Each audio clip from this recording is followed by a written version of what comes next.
चतुश्लोकी भागवत.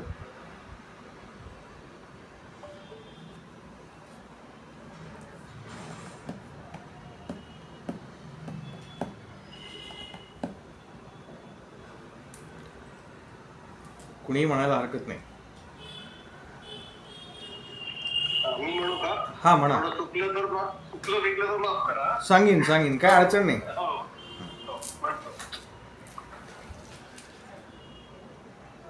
श्री गणेशाय नमः.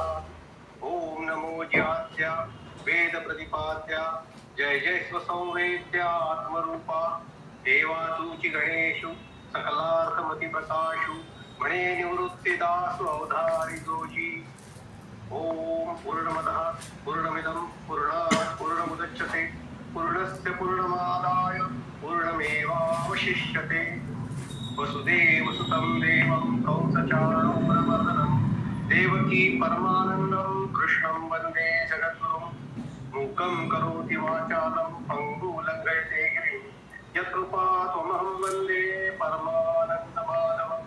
या कुन्देन्दुतुषारहारधवला या शुभ्रवस्त्रावृता या वीणावदण्डमण्डितकरा या श्वेतपद्मासना या ब्रह्माण्डशङ्कर प्रभृतिभिर्देवैः सदा वन्दिता. सामान् पातु सरस्वती भगवती निःशेषजाड्यापहा. कैलासराणा शिवचन्द्रमौळी फणीन्द्रमाता मुकुटीधराणि कारुण्य सिन्धु भवदुःखहारी तुदवीर शम्भो मदपूर्णतारि. अलंकापुरी नांद प्रज्ञान राजा तुपात्र तया अविता महापुण्यराशी. नमस्कार माझा सद्गुरु ज्ञानेश्वरासी. नमस्तस्मै भगवते नारदाय महात्मने कामक्रोध विहीनाय ऋषीणां प्रवराय च. नमस्तुते व्यास विशाल बुद्धे पुलारविन्दाय तपत्र नेत्रे येन त्वया भारततैलपूर्णः प्रज्वलितो ज्ञानमया प्रदीपः. आता चतुश्लोकी भागवत. अहमेवासमेवाग्रे नान्यत् यत्तत्तत्परं पश्चादहं यथेच्छतच्व यो वशिष्येत सोऽस्म्यहं. ब्रूतेऽर्थ यत प्रतीयेत न प्रतीयेत चात्मनि तद्विद्यादात्मनो मायां यथा भासो यथा तमः यथा महान्ति भूतानि भूतेषुच्चावचेष्वनु प्रविष्टान्यप्रविष्टानि तथा तेषु न तेष्वहम्. एतावदेव जिज्ञास्यं तत्त्वजिज्ञासुनात्मनः अन्वयव्यतिरेकाभ्यां यस्यात् सर्वत्र सर्वदा. अर्थ. भगवंतांनी आपल्या निर्गुण रूपाचे जे वर्णन केले आहे. खरे पाहता निर्गुणाचे वर्णन शक्य नाही, म्हणून देवाने ज्यावेळी काही काष्टी पाषाण मीच आहे, माझ्या वाचून ते दुसरे काहीच नाही असं सांगितले आहे. भगवंताचे हे कायम असणे हा भगवत भक्तासाठी पहिला धडा असे मानायला हरकत नाही. म्हणून ती भगवत शक्ती जी कधीही नाश पावत नाही तीच भगवंत आहे. भगवंत सांगतो की या संपूर्ण सृष्टीच्या निर्मितीपूर्वी मी होतो, या संपूर्ण सृष्टीत मीच आहे, काही सृष्टीचा लय झाल्यावर केवळ मीच असेल. भगवंत आणि सृष्टी यांचे जे द्वैत आहे ते मायेच्या प्रभावामुळे भासते, दिसते आणि अनुभवास येते. खरे पाहता मायेचा प्रभाव संपला की तो आणि फक्त तोच सर्व दिसते. जेव्हा दृष्टीदोषाने एकाऐवजी दोन चरण दिसतात पण खरे पाहता चरण एकच असतो, त्याचप्रमाणे मायेच्या प्रभावामुळे भगवंत व चराचर सृष्टी त्या दोन भासतात. आपले शरीर पंचमहाभूतांनी बनले आहे आणि त्याचे सेवन आपण करतो असे जरी असले तरी आत तेच आहे, तसा भगवंतही आतच आहे. जे अक्षय आहे, सर्वत्र आहे, पूर्ण आहे आणि ज्यामधून दुसरे काहीही नाही असे जे आत्मतत्व आहे त्याचा अनुभव ज्ञानी माणसांनी अन्वय व्यतिरेकांनी करून घ्यावा. गोपाल कृष्ण भगवान की जय.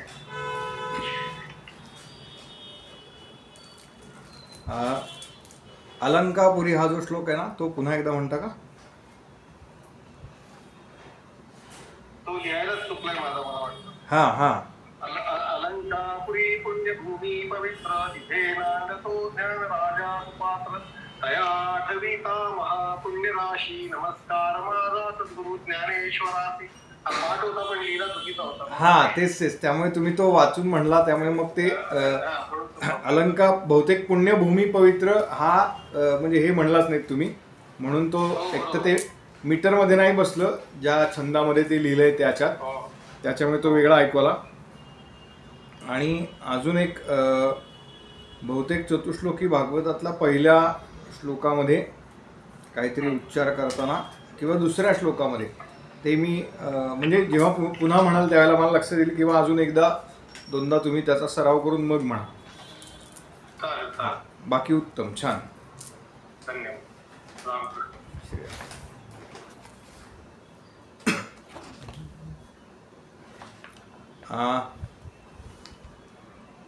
तिसरा दिवस जो आहे त्याचा क्रम लिहून घ्या. आता आपण शेवटची तिसऱ्या दिवसातली फक्त एक कथा आपली राहिलेली आहे, हिरण्यकश्यपू आणि प्रल्हाद. त्यामुळे त्या तिसऱ्या दिवसाचा सगळा क्रम जो आहे तो सांगतो एक एक.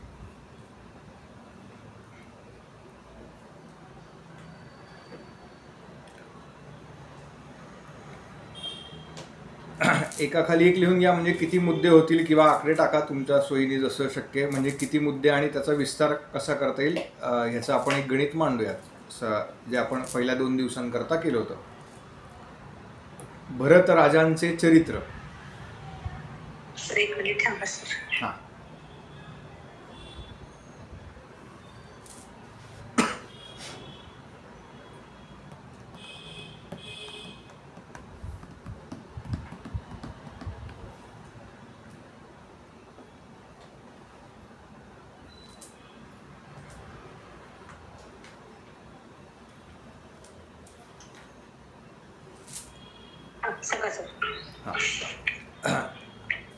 पहिलं भरत राजांचे चरित्र.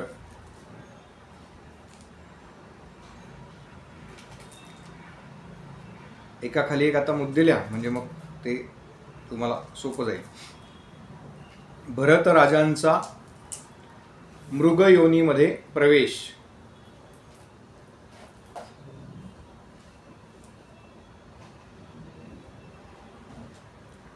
पुढचा मुद्दा जड भरत व राजा रहुगण.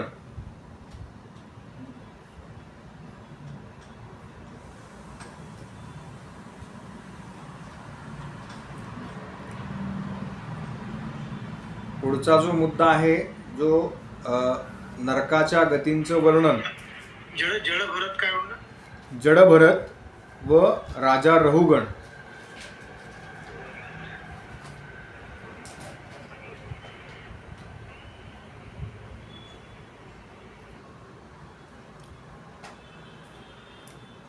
पुढचा मुद्दा नरकांच्या गतींचं वर्णन.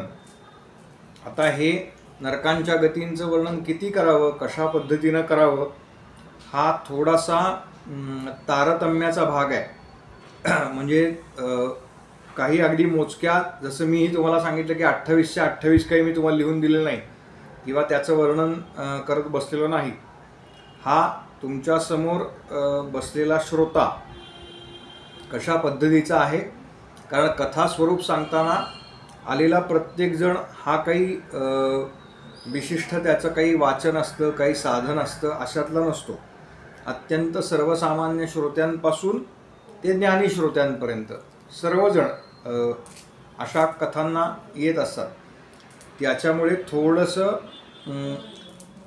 ज्याला सारासार विवेक म्हणतात त्याचा वापर करून हा मुद्दा किती मोठा करायचा आहे किंवा कुठपर्यंत हा सांगायचा आहे, किती छोटा मांडायचा आहे, काही वेळामध्ये किती मांडायचा आहे, तर हे थोडंसं अभ्यासाने येईल. म्हणून खूप वेळ ह्या सगळ्याचं वर्णन करत बसू नये असं वाटतं. आणि अगदी सांगितलंच नाही, म्हणजे असं होतं अनेक वेळेला की श्रीमद भागवतामध्ये हे आहे पण सांगितलंच नाही, तर असं होऊ नये म्हणून किमान आपल्याकडनं तरी त्या सगळ्याचा उल्लेख व्हावा. त्यातल्या अगदी प्राथमिक स्वरूपामध्ये जसं मी तुम्हाला एक 10 गोष्टी लिहून दिल्यात त्यातल्या किमान 4 ते 5 गोष्टी जरी तुम्ही सांगाव्या.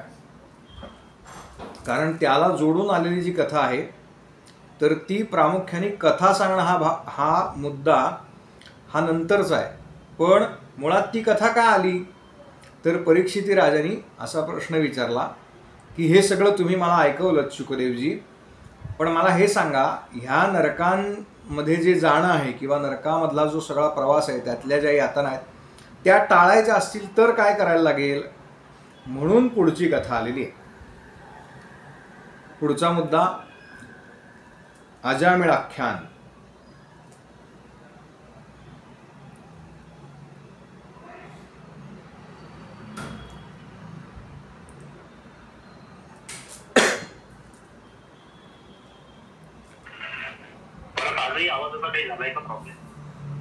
नाही, आज काहीच नाही. आज उलट मी नेहमीच्या जागेत बसतोय. उलट मी सगळे वर्ग याच ठिकाणी घेऊन बसून करतो. म्हणजे गीतेचा वर्ग माझा याच ठिकाणाहून चालतो. त्यामुळे सकाळ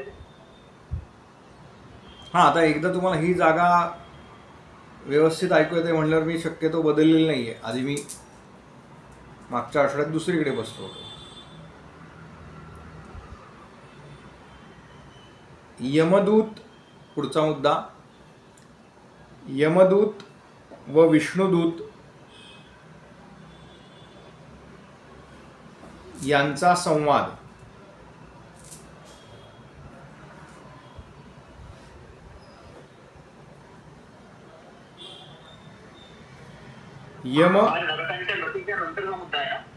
नाही, नरकांच्या गतीच्या वर्णनानंतर पुढचा मुद्दा आहे अजामिळाची कथा, अजामिळ आख्यान.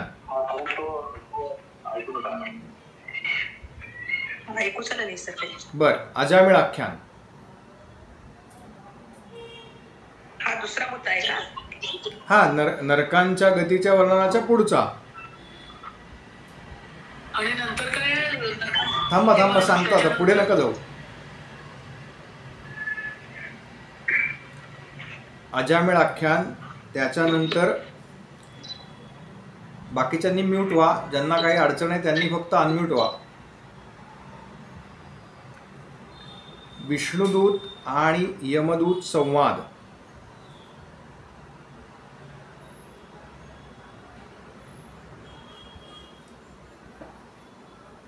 त्याच्या पुढचा मुद्दा यम आणि यमदूत संवाद.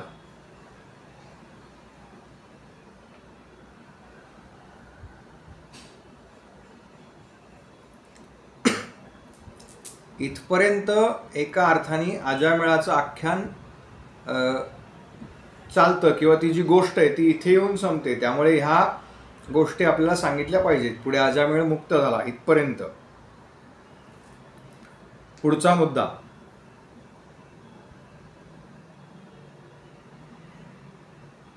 इंद्राकडून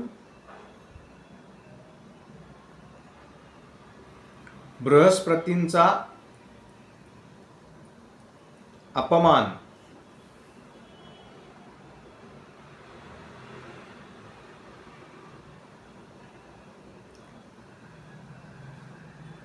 पुढे बृहस्पतींकडून देवांचा त्याग.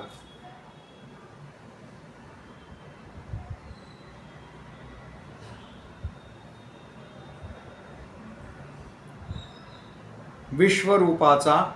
पुढचा मुद्दा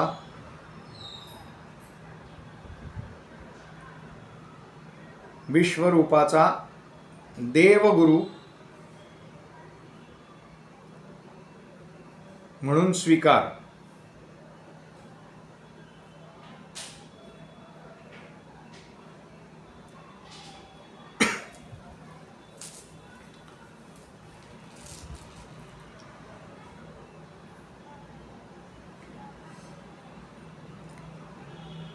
त्यानंतर वृत्रासुराची कथा.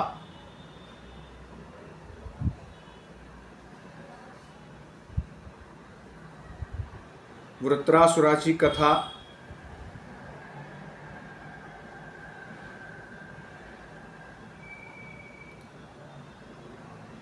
वृत्रासुर वध.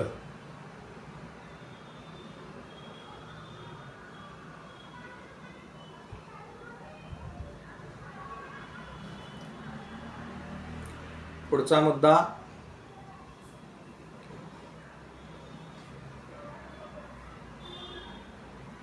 इंद्रावर आलेले ब्रह्महत्येचे पातक.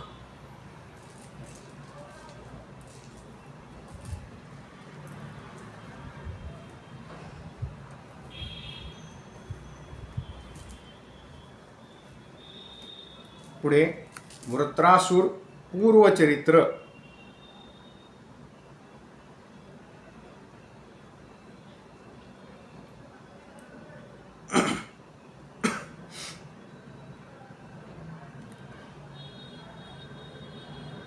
पुढचा चित्रकेतूला. आता ती सगळी कथा येणार आहे चित्रकेतू राजाची. चित्रकेतूला माता पार्वतीचा शाप.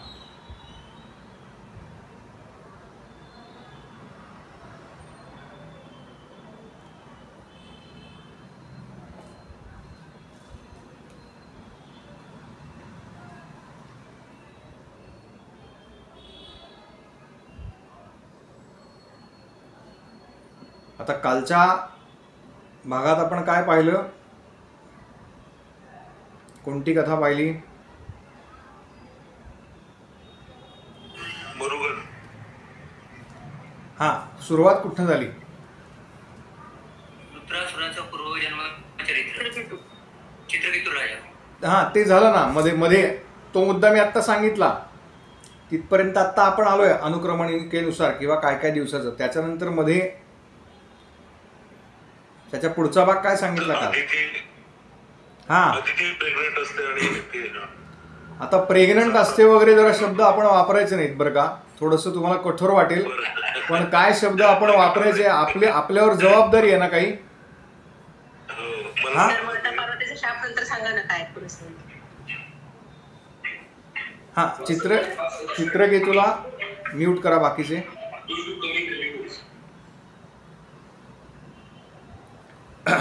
मी असं विचारलं की चित्रकेतूला माता पार्वतीचा शाप ही कथा आपण बघितली. त्याच्यानंतर कालच्या भागात आपण काय बघितलं?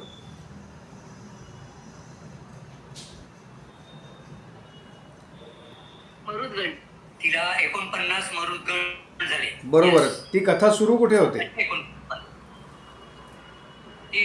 ती याच्यापासून सुरू होते ना की इंद्राला सहन झाला नाही आणि म्हणून त्याने ते दितीच्या उदरात प्रवेश केला. हा, आणि गर्भाचे 7 तुकडे केले, त्याचे 49 तुकडे झाले. दिती नंतर ना. आधी काय कोणाशी संवाद आहे? दितीला इंद्राला मारण्यासाठी पुत्र हवा होता. बरोबर. कोणाबरोबर तिने हे सगळं बोललेली आहे किंवा कोणाबरोबर? कश्यपांच्या बरोबर बोललेली आहे. हा, कश्यप आणि दिती संवाद. लिहा पुढचा मुद्दा.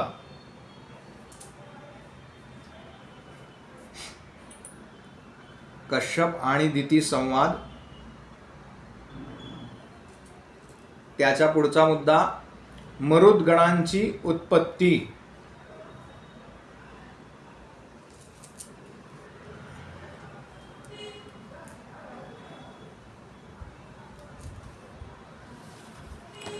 मरुद्गणांची उत्पत्ती.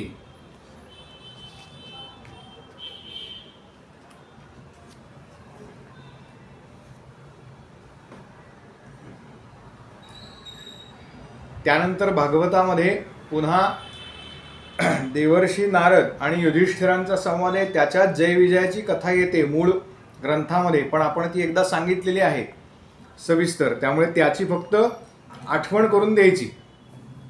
कथा काही सविस्तर सांगत बसायचं नाही. पुढचा मुद्दा हिरण्यकश्यपूकडून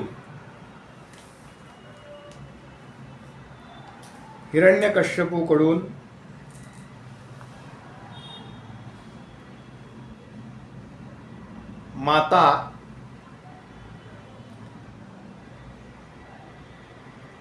व इतर सर्वांचे सांत्वन.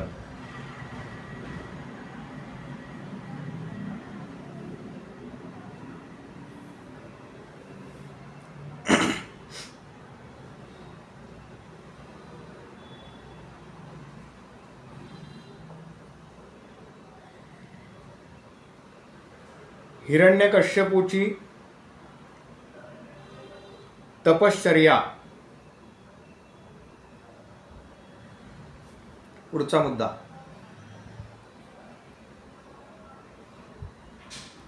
हिरण्यकश्यपूची तपश्चर्या आणि वरप्राप्ती.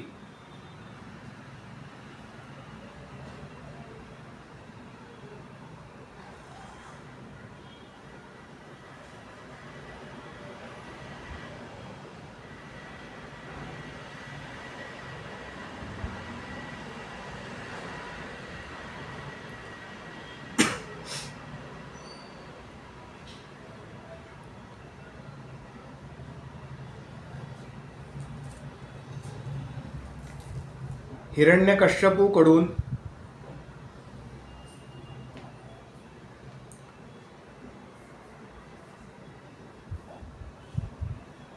प्रल्हादाच्या वधाचे प्रयत्न.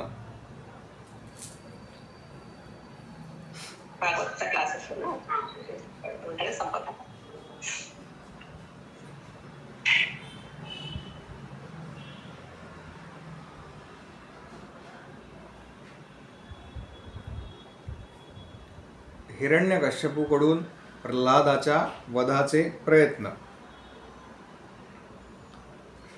प्रल्हादाचा असुर बालकांना उपदेश.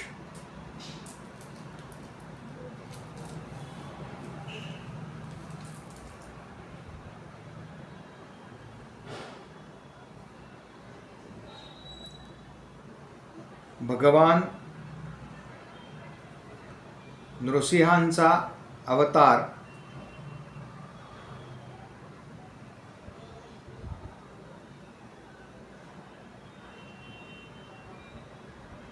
हिरण्यकश्यपूचा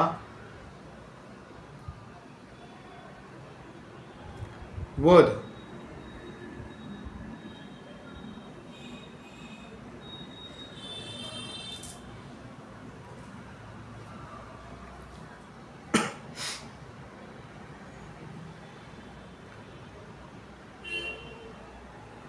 ठीक आहे, किती मुद्दे झालेत सांगा. साधारणपणे हिरण्यकश्यपूच्या वधापर्यंत तो दिवस संपणार आहे आपला. 24 हां, ठीक आहे. साधारणतः आता कमी जास्त तुम्ही लिहिण्यामध्ये किंवा एखादा मुद्दा एकत्र केला असेल तर साधारणतः 20 ते 24 असे मुद्दे किंवा ज्या मुद्द्यांच्या आधारांवरती तुम्ही हा तिसरा दिवस जो आहे श्रीमद भागवताचा तो सगळा सांगायचा आहे. याच्यामध्ये आता भगवान नृसिंहांची केलेली सगळी स्तुती आहे प्रल्हादानी.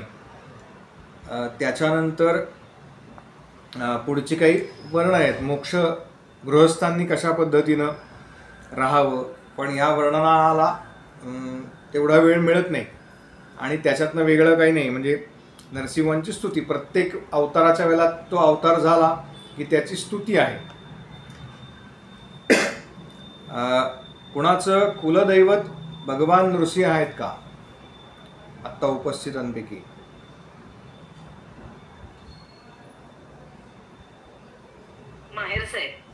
हां, म्हणजे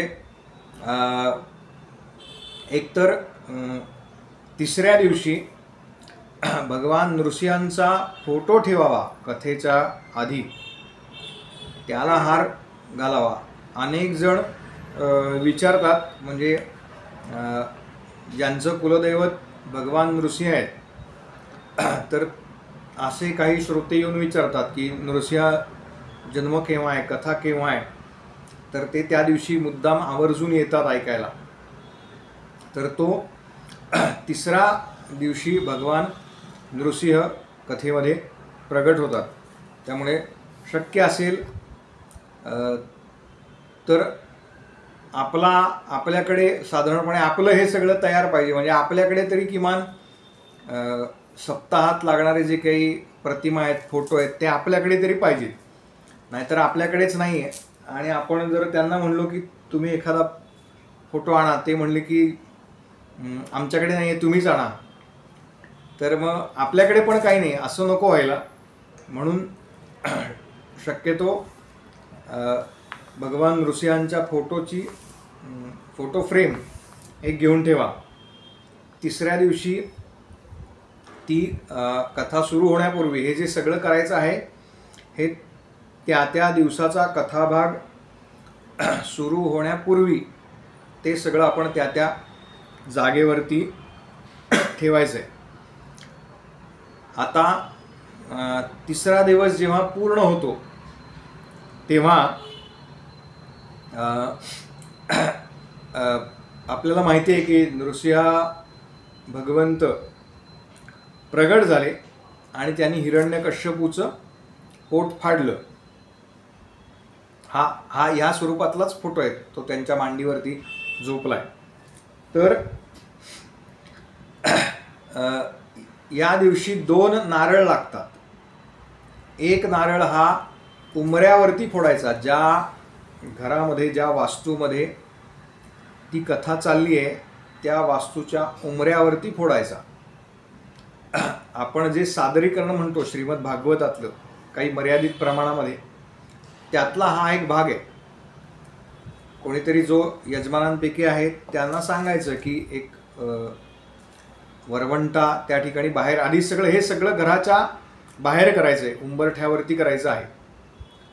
त्याच्यावरती तो नारळ फोडायचा आणि नंतर त्याच्यामध्ये गुलाल टाकायला सांगायचं. जे नारळाचं पाणी वाहून गेलेलं असतं त्याच्यामध्ये, म्हणजे हिरण्यकश्यपूचं जे शरीर विदीर्ण केलं त्याचं प्रतीक म्हणून तो नारळ फोडायचा आणि त्या पाण्यामध्ये रक्त स्वरूपामध्ये आपण त्याला लाल रंग येण्याकरता म्हणून कुंकू टाकायला सांगायचं थोडंसं. आणि दुसरा एक नारळ फोडायचा जो भगवंतांच्या विजयाकरता आहे, तो नंतर आतमध्ये फोडून त्याचा प्रसाद दिला तरी चालेल. अनेक वेळेला मी असं ऐकलंय की नारळ जो आहे तो असुर गेला म्हणून फोडला, मग तो काय ज्याला निगेटिव्हिटी पसरवणं असं म्हणतात, त्या प्रित्यर्थ गेला. त्यामुळे या वादामध्ये आपण पडायचं नाही. त्यामुळे असुर मारला ह्याच्याबद्दल एक नारळ फोडायचा, तो टाकून द्यायला सांगायचा. आणि भगवंतांच्या विजयासाठी म्हणून दुसरा एक नारळ फोडायचा, तो प्रसाद द्यायला हरकत नाही. या कालावधीमध्ये जर कथा असेल, म्हणजे ज्या कालावधीमध्ये कैऱ्या उपलब्ध असतात, तर विशेष करून उसाचा रस आणि कैरीची डाळ अशी नृसिंह भगवंतांना नैवेद्य म्हणून ठेवली जाते. तर त्या कालावधीमध्ये ते उपलब्ध असेल तर आपण हा नैवेद्य म्हणजे हा प्रसाद म्हणून वाटा असं आवर्जून सांगावं. बाकी मग रोजचा जो काही प्रसाद ठरलेला असेल तो. आणि चौथ्या दिवशी म्हणजे ज्या दिवशी प्रत्यक्ष भगवंतांचा जन्म आहे, भगवंतांचं प्रगटीकरण आहे, त्या दिवशी बाकी सगळ्या प्रसादाबरोबर सुंठवडा हा दिला जातो. सुंठवड्याचा प्रसाद हा कोणत्याही जन्मकालामध्ये अत्यंत महत्त्वाचा मानलेला आहे. त्याच्यामुळे ही सुद्धा आता तुम्ही एक एक गोष्टी वेगळ्या लिहून ठेवायला लागा की कुठल्या दिवशी काय काय प्रसाद आपण निश्चित सांगायचा. बाकी इतर वेळेला कुठलाही दिला तरी चालणार आहे. काही शंका असेल तर विचारा याच्यामध्ये.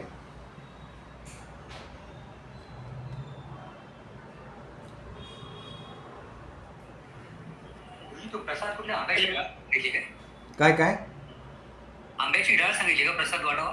हा, कैरी आत्ताच्या ह्याच्यात जर कथा आहे कुठे तुमची, म्हणजे समजा पुढच्या वर्षी मार्च महिन्यामध्ये कथा आहे, मार्च एप्रिल या 2 महिन्यामध्ये कैऱ्या उपलब्ध असतात ना. हा, तर तेवढ्या इतर वेळेला काही शक्य नाही आपल्याला. हा, त्यावेळेला शंका आहे, हॉलमध्ये उंबरठा नसेल तर काय काय समजा हॉलमध्ये एखादा कार्यक्रम होत असेल आणि तिथे उंबरठा नाहीये, मग ते बाहेरच्या बाजूला इकडे फोडायचा काय? एंट्री जिथनं आहे तिथे हॉलमध्ये आपण जिथे एंट्री करणार ना त्या ठिकाणी तो फोडायला सांगायचा.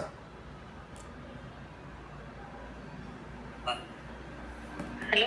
हा, आणि तो गुलाल तुम्ही म्हटलं तो नारळाच्या पाण्यात, म्हणजे लक्षात नाही आलं की ते काय करायचं. नारळ फोडला ना की त्याचं पाणी तिथेच टाकायचं. ते काही भांड्यात आपण भरतो तीर्थासारखं तसं करायचं नाही. त्याच्यात गुलाल किंवा कुंकू टाकायचा वरून एक मुठभर. हा, आणि सुंठ वडा म्हणजे सुंठ साखरच असते ना फक्त? हो हो हो. नदी सोडायचं का नारळ? काय काय? नारळ नदी सोडायचं का तो? हा, नंतर कुठे टाकून द्या, त्यात तो घेऊ नका खायला म्हणून. आपण तो वधाचा प्रतीक म्हणून फोडणार आहोत ना, हं. म्हणून. नंतर दुसरा फोडा आरती झाल्यावरती. शक्य असेल तर त्या दिवशी भगवान नृसिंहांची आरती करा. नृसिंह कोणाकडे आहे सांगितलं? माहेर? मी हा, कित्तूर. विनयताई. हा, हा, तुमची आरती पाठ असेल ना, हो आहे की. कडकडले स्तंभ. हो हा, तर मग ती त्या दिवशी घ्यायला हरकत नाही. हो म्हणजे वेगळी एक अनेकांना माहिती नसते ती आरती, पण ती घ्यायला हरकत नाही त्या दिवशी. इतर दिवशी आणि एक सांगू का, हा. आमच्या बिल्डिंग मध्ये नरसिंहाचं देऊळ आहे अरे वा, बर आणि वा मग ती पूजा माझ्याकडनं करून घेतो ते देव. मला माहित नाही कशी ते. वा वा वा वा, फारच छान, फारच छान. आता 12-13 वर्ष झाली जवळजवळ. बर बर, कुठे राहिलात तुम्ही? मी कराडमध्ये. बर, मग बिल्डिंग मध्ये कसं काय नृसिंहांचं मंदिर म्हणजे काय? त्यांचं पूर्वी मालकांचं मूळचं होतं ना काहीतरी. बर मग ते काहीतरी असं घडत गेलं आणि मला एकाने सांगितलं की तुम्ही नरसिंहाची पूजा करा तुमच्या बिल्डिंग मध्ये नरसिंह आहे म्हणून. बर बर, आणि ती पूजा अशी घडत गेली तर 12-13 वर्ष झाली. वा, उत्तम. हं.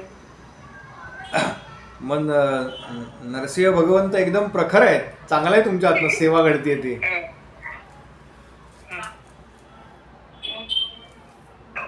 कराडमध्ये ते खाली जाऊन मंदिर आहे तेच ना? नाही आमची बिल्डिंग तळघरात जाऊन मंदिर. तेच रेल्वे आहे. रेल्वे आहे ते. तिथून 25 किलोमीटर लांब आहे रेल्वे.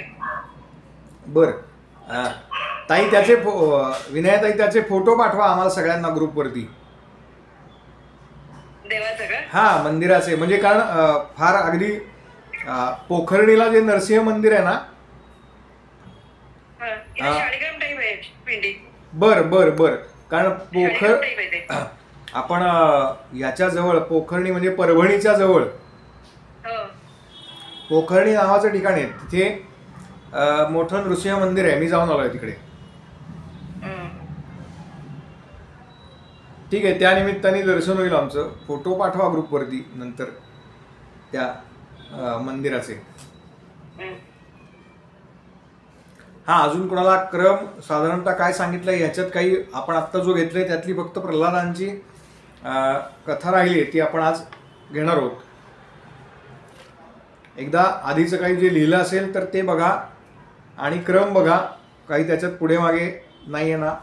साधारण याच क्रमाने मूळ ग्रंथामध्ये सुद्धा आलेलं आहे. काही शंका असतील तर विचारा, म्हणजे मग आपण क्रम तिसऱ्या दिवसाचा त्याच्यावर परत चर्चा करणार नाही. हॅलो. हा ताई. मग आधीच्या दिवसांचं सुद्धा आता 2 दिवस आपलेले आहेत अनुक्रमणिका त्यांची. हो. तर त्याही दिवसांमध्ये ज्यांच्या कथा आलेल्या आहेत त्यांचे फोटो ठेवावेत ना? नाही नाही, शक्यतो बाकीचे म्हणजे आता आधी कुठले तुम्ही म्हणताय? म्हणजे ते नेमकं मला माहिती नाही कोणत्या दिवसात आलं, पण जसं माहूरची आमची कुलदैवत आहे हा. कुलदेवता, तर त्या दिवशी माहूरची रेणुकेचा फोटो ठेवावा का किंवा परशुरामाचा फोटो ठेवावा का असं माझ्या डोक्यात आलं. नाही, त्या सगळ्या कथा ज्या आहेत ना ह्या चौथ्या दिवशी येतात. त्या सगळ्या कथा ज्या आहेत म्हणजे माहूरच्या रेणुका मातेची कथा, त्यांचे पुत्र परशुराम, प्रभू रामचंद्र आणि भगवंतांचा जन्म म्हणजे गोपालकृष्णांचा जन्म, ह्या सगळ्या कथा चौथ्या दिवसामध्ये येतात. त्यामुळे त्या दिवशी तुम्ही एकतर असेल तर तुमच्याकडे ठेवायला हरकत नाही, पण म्हणजे त्यातलं प्रमुख तत्व आता रेणुका माता आहे, परशुराम आहे, प्रभू रामचंद्र आहेत आणि गोपालकृष्ण आहेत. तर मग ते 4-4 फोटो आणि हे थोडंसं असेल उपलब्ध तर ठेवा, अन्यथा प्रभू रामचंद्रांचा आणि गोपालकृष्णांची मूर्ती किंवा फोटो तर असणारच आहे. हा, असेल शक्यतो तर ठेवा, नसेल तर काय कुठून तरी आणून गडबड केली आहे असं करू नका. पण काय तो फोटो ठेवला की किमान त्याला हार घातला पाहिजे, नुसताच फोटो उपयोगी नाही. त्यामुळे मग हे सांगावं लागतं की इतर दिवशी 3 हार किंवा 4 हार जे काही तिथल्या ठरलेले आहेत ते त्याच्यापेक्षा 1 हार वेगळा हां, ठीक आहे. असेल तर उत्तमच, नसेल तर किमान हा फोटो नृसिंह भगवंतांचा, त्याच्यानंतर रामचंद्रांचा, गोपालकृष्णांची प्रत्यक्ष मूर्ती आपण किंवा फोटो जो कायम 7 दिवस असणार आहे. हो. हां,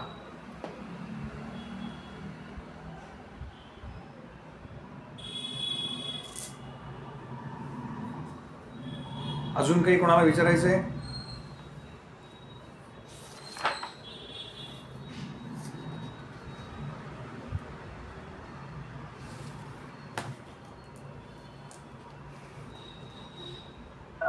साधारणतः या पूर्ण कथेला किती वेळ लागतो आपल्याला हां, आता सुरुवातीला प्रत्येक दिवशी? हां सांगतो. आता सुरुवातीला ज्या वेळेला तुम्ही नवीन म्हणजे पहिल्यांदा किंवा पहिले काही सप्ताह करताना उगाचच असं 3 तास 4 तास असं सांगू नका. सुरुवातीला आपण 1.5 ते 2 तास, म्हणजे घरी ज्या वेळेला तुम्ही आधी हे सगळं करून बघाल त्यावेळेला तुमची एक वेळ ठरवा की साधारणपणे मी ह्या सगळ्या कथा 1.5 ते 2 तासामध्ये सांगू शकतो. त्याआधी प्रत्यक्ष घरी आपण सगळ्यांनी सप्ताह करून बघावा. भगवंतांच्या समोर आपला जो देवारा आहे त्या देवाऱ्याच्या समोर बसून सप्ताह पारायण करावं. आता हे कसं करायचं हे मी मागे सांगितलं होतं, एकदा पुन्हा सांगतो. एक ह्या सगळ्याचा अभ्यासक्रम आपला वर्षभराचा पूर्ण झाल्यानंतर तुम्हाला काही कालावधी लागेल जो या सगळ्याचा अभ्यास पुन्हा एकदा करावा लागेल. कदाचित काही जणांचा तो 5 महिने असेल, काही जणांचा वर्ष किंवा त्याच्यापेक्षाही अधिक काळ असेल. असं होत नाही की आपण एक वर्षभर ह्या सगळ्याचा कथाभाग कशा पद्धतीनं सादर करायचा ते नुसतं ऐकलं आणि आपण कथा सप्ताह करू शकतो. साधारणपणे 8-9 वर्ष सलग ह्या एका ग्रंथाचा अभ्यास केल्यानंतर मी या पद्धतीनं साधारणपणे 3.25-4 तास ते विषय मांडू शकतो. पण सुरुवातीला आपण 1.5 ते 2 तास जे काही नक्की करणार आहोत ती ठराविक वेळ आणि तो सप्ताह अशा पद्धतीने पहिल्यांदा आपण पूर्ण करावा. नवीन ठिकाणी सप्ताह करताना सुद्धा ओळखीच्यामध्ये सुरुवातीला 2 तास सांगावे. मग जसं आपण ज्याला आपला कॉन्फिडन्स म्हणणं किंवा अभ्यास वाढेल, कॉन्फिडन्स हा वेगळा विषय आहे पण अभ्यास हा यातला महत्त्वाचा विषय आहे. जसा जसा अभ्यास आपला वाढेल तसा तसा याचा कालावधी वाढत जातो.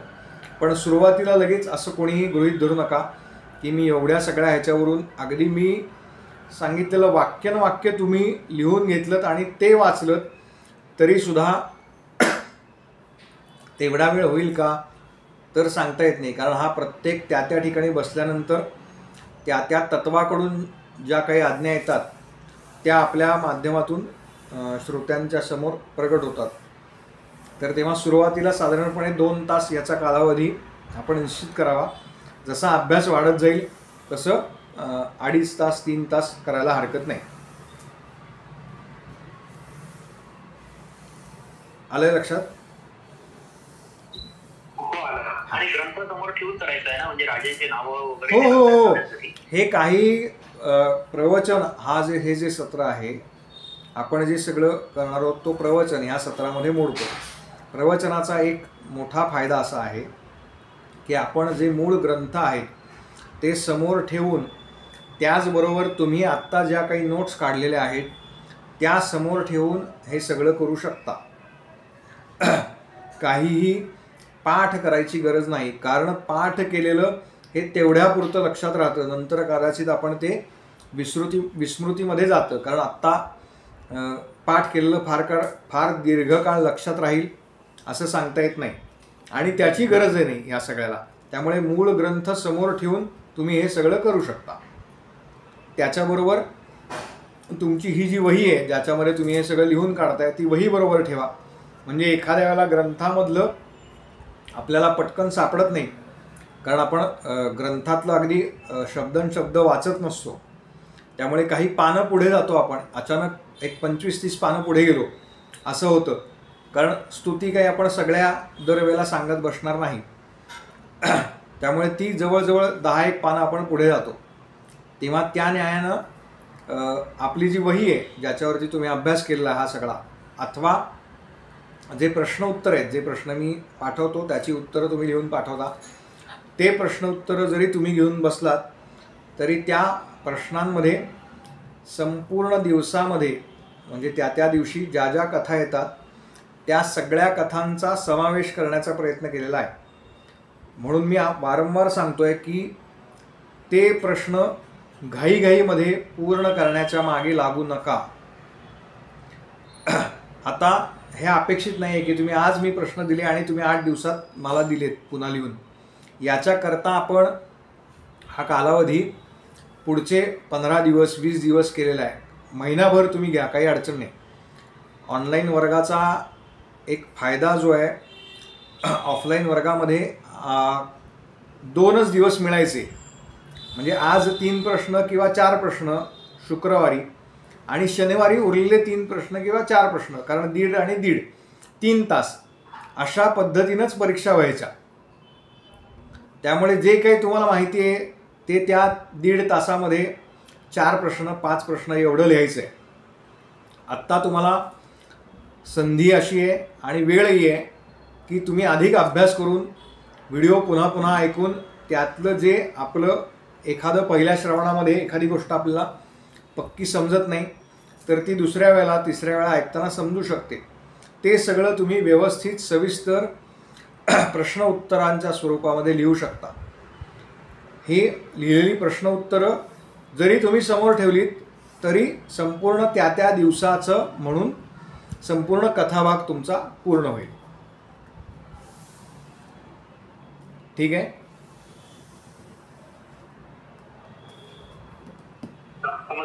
हां, आता पहिल्या आता समजा आपण 1.5-2 तास म्हटलं तर आपले समजा दुपारी सांगितलं की आपल्याला एक 15 मिनिटाचा ब्रेक पाहिजे आणि आपली सुरुवात मंगलाचरण वगैरे याच्यामध्ये 15 मिनिटं जातात.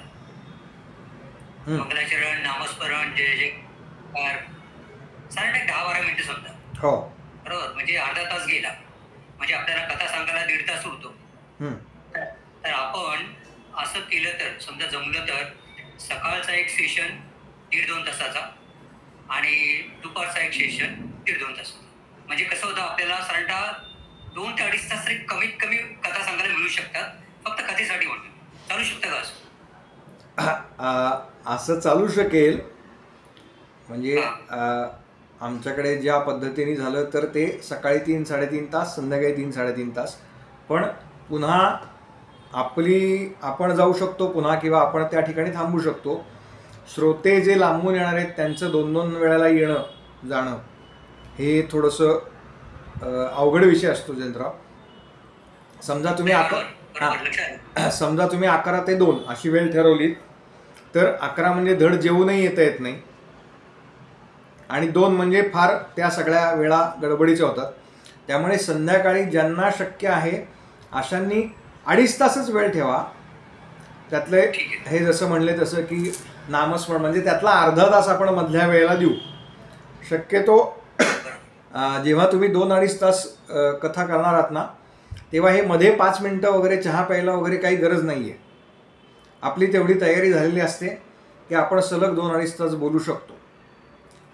मी पुन्हा एकदा सांगतो, व्यासपीठावरती बसल्यानंतर कोणत्याही पद्धतीने पाणी प्यायलं आहे, खडीसाखर खाल्ली आहे, लवंग खाल्ली आहे असं कृपा करून करू नका.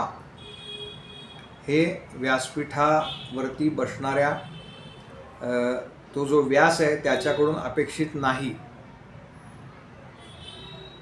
खोकला आला कितीही, अनेक जण म्हणतात की पाणी घ्या किंवा काय ते खडीसाखर लवंग ठेवलेले असतात. ज्या ठिकाणी नेहमी असे कार्यक्रम असतात त्यांनी लवंग आणि खडीसाखर असं ठेवलेलं असतं. खाऊ नका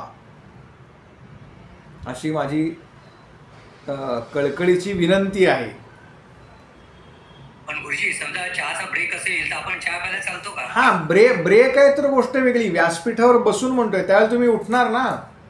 हो बरोबर, उठणार अर्थात. हा, बरोबर आहे. म्हणजे किंवा अजून पुढे जाऊन सांगतो, समजा आत्ता असं आहे की एखाद्याला मधुमेहाचा त्रास आहे, शुगर आहे, डायबिटीस आहे, साधारणतः 1-1.25 तास झाला की बाथरूमला जावं लागतं. तर याची कल्पना जिथे कथा आहे किंवा त्यांना सांगून ठेवावी. मग साधारणपणे 1 तास तुम्ही कथाभाग केली की मग 15 मिनिटाचा ब्रेक, त्याच्यामध्ये बाकी सगळ्या गोष्टी आवरून घ्या आणि मग पुन्हा बसा व्यासपीठावरती. कारण ही जी शारीरिक हे आहे त्याला कोणी काही करू शकणार नाही. ओके, हां, धन्यवाद. म्हणून कथेला बसण्यापूर्वी म्हणजे 4 वाजता जर तुमची कथा आहे तर त्याच्या आधी 1 तास काहीही खाऊ पिऊ नका. म्हणजे मग 4 वाजता जेव्हा तुम्ही व्यासपीठावरती बसाल त्याच्या आधी 1-5 मिनटं, तेव्हा बाकी सगळं बाथरूमला जाऊन येऊन हातपाय धुवून मग तुम्हाला त्या ठिकाणी व्यवस्थित बसता येईल. मग पुढे तुम्हाला 3-3.5 तास काही अडचण येत नाही. काय गुरुजी, कथा सांगण्याच्या टेन्शनपेक्षा हां, हे बसणं, नियम याचंच टेन्शन जास्त आहे. नाही, टेन्शन घेऊ नका. आपण हे सगळं भक्ती ह्या प्रकारात करतोय की नाही. हो, बरोबर आहे. मग भक्ती ही आनंद देणारी असते. ठीक आहे. खरं आहे. आपलं इथे एकदा पक्क झालेलं असलं की हे मला का करायचंय, की मग अडचणी येत नाहीत, मग त्याची भीती वाटत नाही, मग त्याचं टेन्शन येणार नाही. ठीक आहे. जसं कीर्तनात आपण 2-2 तास उभं राहतो नको. नाही, आता हा वैयक्तिक आहे ना तुमचा. प्रत्येक जण इथे कीर्तनकार नाही आहे. नाही, पण राहावं लागतं. म्हणजे ते काय तुम्ही मग नंतर सगळे 2-2 तास उभे राहणारे जे असतात ते नंतर काय गुडघ्याला निकॅप घालतात. कारण स्वाभाविक आहे, शारीरिक मर्यादा आहेत त्या सगळ्याच्या. बरोबर आहे. अनेक जण कीर्तनामध्ये गटा पाणी पितात. नाही, कीर्तनाच्या गादीवरती असं करू नये, नारदांच्या गादीवर असं करू नये. बरोबर आहे, पाणी पिताना बघितले मी पण. हां हां, तर असं करू नका. काही खाऊ पिऊ नका. काही फार सलग 15 मिनिटं खोकला तरी तुमचा काही जीव जात नाही आणि गादीवर गेला तर चांगलं आहे. गुढीपाडव्याच्या दिवशी माझं कीर्तन आहे रामावर. वा, उत्तम, शुभेच्छा तुम्हाला. तयारी करतोय ना, झाली आहे आरती बरीचशी. पाणी पिऊ नका म्हणजे झालं. सांगितलं ते पाळायचा प्रयत्न करेल. हां, अजून कोणाला काही विचारायचं आहे या सगळ्या एकूण श्रीमद भागवताच्या सप्ताहातल्या आचारांबद्दल पण आत्ता आपण बोललो. गुरुजी म्हणजे ते 18,000 श्लोक आपले कधीच वाचून होणार नाही या पद्धतीनं जर आपण किंवा आपल्याला स्वतःसाठी जर ते वाचायचे असतील आणि सप्ताह म्हणत नाहीये मी, तर ते कधीतरी वाचून व्हावेत अशी अपेक्षा असेल तर काय करायचं. आपण इथे श्लोका करता आलेलो नाही, मी पहिल्यांदा सांगितलं आहे हे. नाही, श्लोकासाठी नाही, आपल्याला संपूर्ण समजून घेण्यासाठी ते 18,000 श्लोक वाचणं जरुरी आहे किंवा नाही. नाही, तुमचा संस्कृतचा अभ्यास असेल तर तुम्ही जरूर वाचा. पण संस्कृतचा अभ्यासच नसेल तर तुम्ही 10 श्लोक सुद्धा सलग वाचू शकणार नाही. तुमचा आहे का ताई संस्कृतचा अभ्यास? हो, आहे थोडासा. मग तुम्ही संस्कृत श्लोक वाचा ना, काही हरकत नाही. तुम्ही रोज 1 पान ठरवा, फार काही नाही, 2 वर्षात होईल वाचून. आणि किती दिवस लागतील सर्वसाधारण काही अंदाज आहे का? म्हणजे हो, श्लोक संस्कृतचे वाचायचे रोज किती वाचणार? नाही माहिती, मी तेच विचारते की किती, असं काही लक्षात नाही आलेलं माझ्या. मी आपलं विचारते तुम्हाला. बर, समजून घेण्याची सुद्धा पात्रता आली की नाही माहित नाही. नाही, हे बघा, तुम्ही श्लोक वाचन वेगळे आणि श्लोक समजावून घेणं 2 वेगळ्या गोष्टी आहेत. त्याच्यात गल्लत करू नका.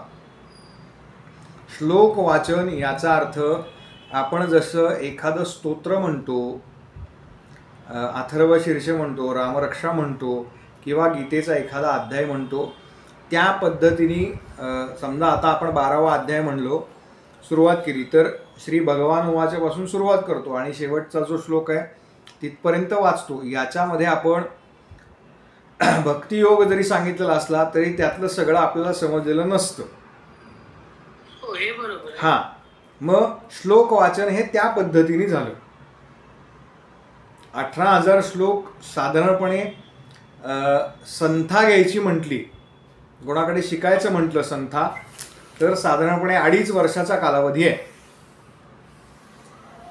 आणि तुम्ही म्हणजे पाठ करणे किंवा असं आहे का नुसतं म्हणायला नाही नाही, पाठ तर तुमचा वैयक्तिक विषय आहे, तुम्ही ते किती दिवसात करताय. तो शब्द जो आहे तो योग्य ठिकाणी कुठे तोडायचा, कारण संस्कृतचे नियम जर तुम्ही चुकीच्या ठिकाणी शब्द तोडलात तर त्याचा अर्थ वेगळा येणार आहे. त्याच्यामुळे तो श्लोक कुठे तोडायचा आणि कशा पद्धतीने म्हणायचा याला फक्त संथा म्हणतात. तो साधारण कालावधी 2.5 वर्षापर्यंत आहे, म्हणजे त्याला 2.5 वर्ष लागू शकतात. अन्यथा तुम्ही असं म्हटलात की नाही मला फक्त वाचायचं आहे, तर तुमचा त्या सगळ्याचा स्पीड किती आहे त्याच्यावरती ते अवलंबून आहे. हां, पण अगदी ढोबळ यांनी जर हिशोब केला तर 18,000 श्लोक भागिले तुम्ही किती रोज वाचताय, म्हणजे अगदी असं पकडू आपण की 30 श्लोक वाचले.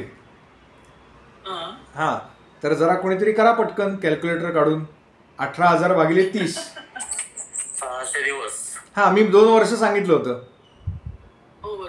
हां, साधारणपणे 2 वर्ष पूर्ण याच्या अभ्यासाला लागतात बरं का. म्हणजे सगळ्यांना एक नम्र विनंती आहे की समर्थ ज्याप्रमाणे म्हणाले की अभ्यासोनी प्रगटावे. नुसतं नोट्स काढल्यात आणि आपण काही केलंय असं करायला जाऊ नका. त्याचा व्यवस्थित अभ्यास करा आणि मग समोर उभे राहा किंवा व्यासांच्या गादीवरती बसा. त्याच्यामुळे आपला अभ्यास याच्याकरता तर लागणारच आहे. किमान 2 वर्ष तरी कमीत कमी म्हणतोय मी हे. आपल्याकडे अनेक जण असे आहेत की ज्यांनी वर्षानुवर्ष याच ग्रंथाचा अभ्यास केला. आत्ता वर्गामध्ये सुद्धा आहेत, माझं वैयक्तिक बोलणं झालं होतं त्यावेळेला मला माहिती आहे. पण नुसतं श्लोक म्हणून त्याचा अर्थ कळला नाही तर परत उपयोग नाही. म्हणून श्लोक अर्थस्वरूपामध्ये अधिक सोपे कसे करून सांगितले जातात तर ते गोष्टीरूप सांगितले जातात. म्हणून आपण कथा भागातनं ते समजावून घेण्याचा प्रयत्न करतोय. नाही, मी म्हणत होते फक्त आपल्याला समजून घेण्यासाठी अभ्यासच करायचा असेल तर मग आपण म्हणतो हा स्वैर अनुवाद आहे. शब्दशः नाही, शब्दशः केलं तर परत ते ग्रामर म्हणजे संस्कृत व्याकरण माहिती पाहिजे आणि त्याने अर्थ बदलतात परत. म्हणजे आता तुम्ही जर संस्कृतच्या अभ्यासिका असाल तर अहमेवा समेवाग्रे नान्यद यत् सदसत्परम पश्चादहम यदेतच्च योव शिष्येत सोस्म्यहम. या अर्थाचा प्रत्येक शब्दाचे अर्थ काढून बघा आणि जो स्वैर अनुवाद आपण म्हणतो किंवा स्वैर अनुवादानुसार जो अर्थ सांगतो तो अर्थ आणि हा अर्थ असे तंतोतंत जुळत नाहीत. हां, तर मग तो वेगळा अभ्यासाचा विषय आहे. त्याला साधारणपणे 12 वर्ष तयारी ठेवा अभ्यासाची. 12 वर्ष. हो, नाही निश्चित करा. म्हणजे एकच मिनिट मी पूर्ण करतो. 1 मिनिट. उत्तर प्रदेशामध्ये किंवा हिंदी भाषिक लहान मुलं जे पुढे कथावाचक होतात ना त्यांचा साधारणपणे श्रीमद भागवताचा अभ्यासाचा कालावधी 12 वर्षाचा आहे. त्याच्यामध्ये संथा आणि हे सगळं पण केलं जातं. हिंदी भाषिक जे कथा करतात म्हणजे त्यातले सगळे नाही पण बऱ्यापैकी. हां, विचारा. कथेमध्ये बरेच ठिकाणी जुने राजे त्यांनी 1000 वर्ष राज्य केलं, 12,000 वर्ष राज्य केलं, 10,000 वर्ष जगले असं म्हटलेलं आहे. तर त्या गोष्टी कशा आहे म्हणजे आज आपण आपलं आयुष्य साधारणतः आपण 100 वर्षी पण पार होत नाही लोकांचं. तर त्या काळामध्ये असं एवढा मोठा उल्लेख आहे की त्यांनी 1000 वर्ष 10,000 वर्ष राज्य केलं, 1000 पुत्र झाले. तर त्याच्याबद्दल थोडंसं सांगितलं तर बरं. ठीक आहे. आता 1000 वर्ष राज्य केलं किंवा तपश्चर्या केली तर याचा अर्थ भागवतामध्ये एकतर शब्दशः घ्यायचा नाही. आता तुम्ही थोडंसं उशिरा जॉईन झालाय त्याच्यामुळे हे प्रश्न स्वाभाविक आहे तुम्हाला पडणं. पण असे प्रश्न विचारा जेणेकरून हे बाकीच्यांकरता पुन्हा उजळणी करता म्हणून नये.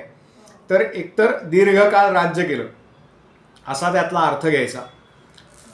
मुळामध्ये कलियुगामध्ये आपलं आयुर्मान हे 100 वर्ष सांगितलं आहे. 4,32,000 वर्षाचं हे कलियुग आहे. त्याच्या दुप्पट म्हणजे किती, म्हणजे 4,32,000चं दुप्पट सांगा. 8,64,000. हां, हे त्याच्या आधीचं युग आहे म्हणजे द्वापार युग. ज्या काळामध्ये भगवंतांचा गोपालकृष्ण हा अवतार आहे त्या 8,64,000च्या दुप्पट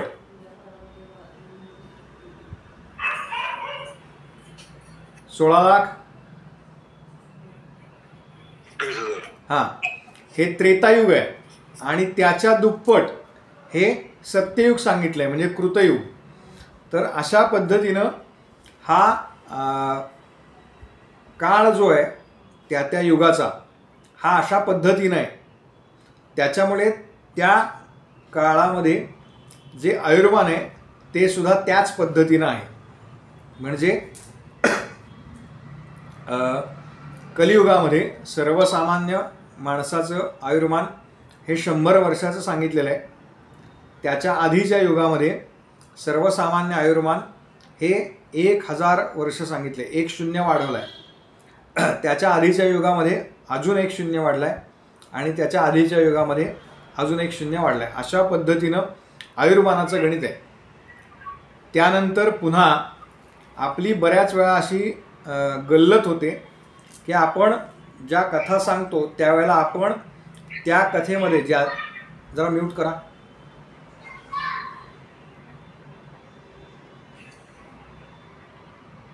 जी कथा चालली आहे ती कथा ज्यांच्याबद्दल आहे त्यांची तुलना कलियुगातल्या सर्वसामान्य लोकांबरोबर करायला जातो. तर असं एकतर आपली धारणा ठेवायची नाही आणि समोरच्या श्रोत्यांनी जर असा एखादा प्रश्न विचारला तर त्यालाही आपण अशा पद्धतीनं त्याची धारणा आहे का हे तपासायचं.